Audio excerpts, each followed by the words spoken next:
Hello, everyone. Good morning, wherever you're watching me from. I'm so excited to be here again this morning.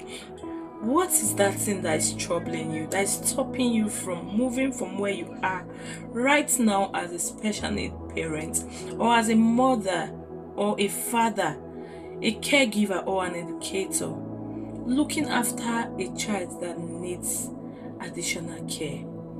That child that wants someone to be there to show love, and that child that God has placed in that your family. What is that challenge that makes you feel as if, God, why me? We'll be looking at Thriving Moments. Thriving Moments is a series that we bring to you every Friday, and it's definitely will help you to see reasons why you need to be confident, why you need to stay in this journey with your child.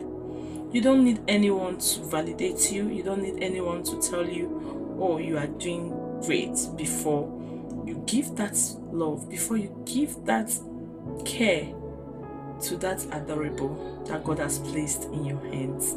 Now, today we shall be looking at how to reframe or reset your mind in order for you to parent with clarity.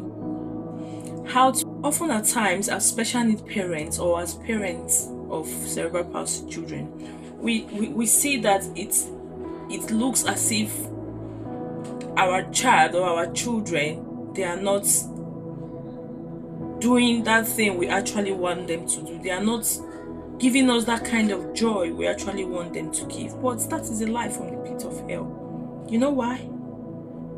Because even God says He Himself, being in us, is our hope for glory. Yes, Christ in us, the hope of glory.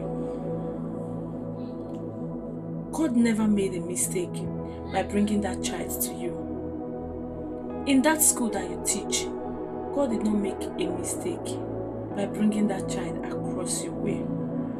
Fine, every child, for example, learn differently.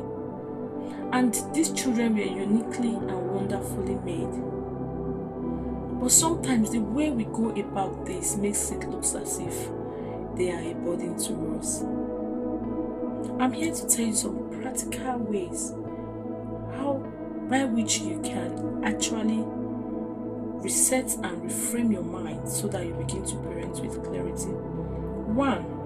Stop using negative words. Stop using negative words. You can correct yourself each time that thought comes to your mind. And when you are conscious, you can actually reframe that word and it becomes a positive one. For example, God, why did you give me this child?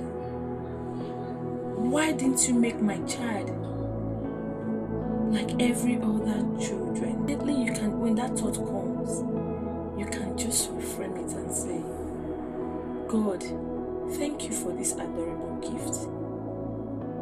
Give me the grace to see your uniqueness in my child.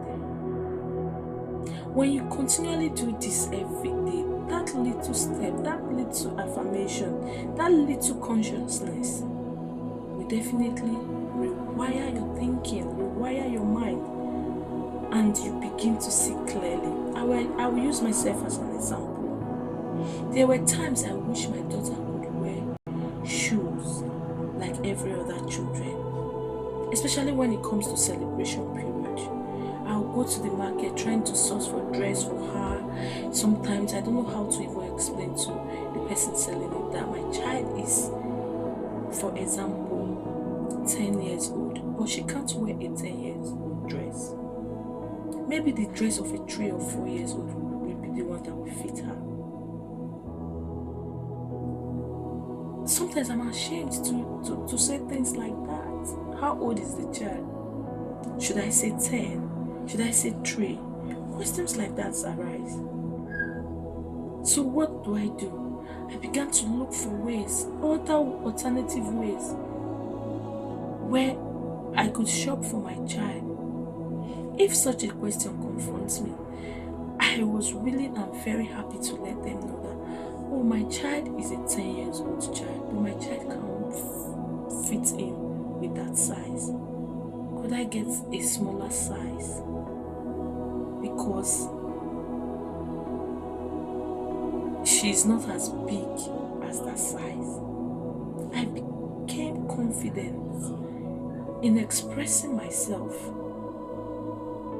and I was able to shift from that place of, oh, this situation has really put me in a place where I need someone to understand me.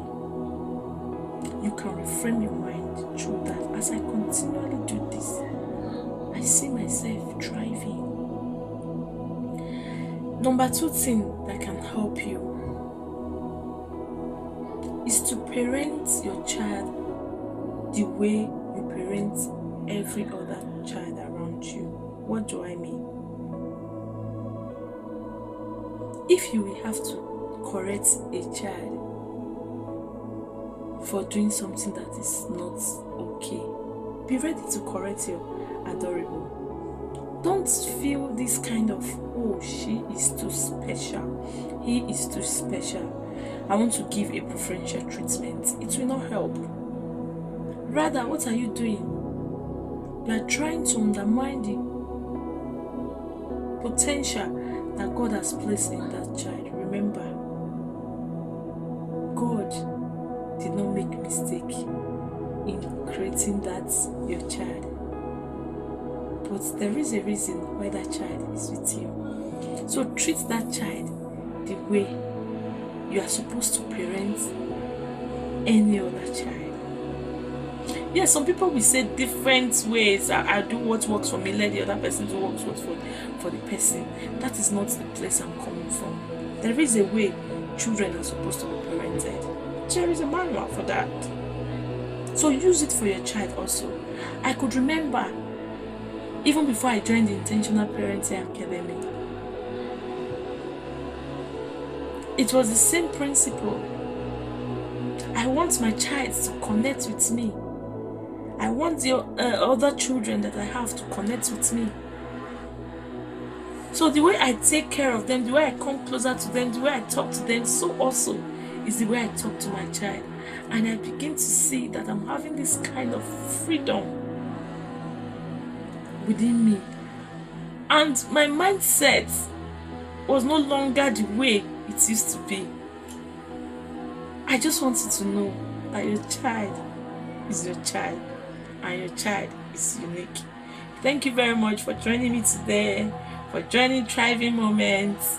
I'll see you again next week. If this has blessed you so,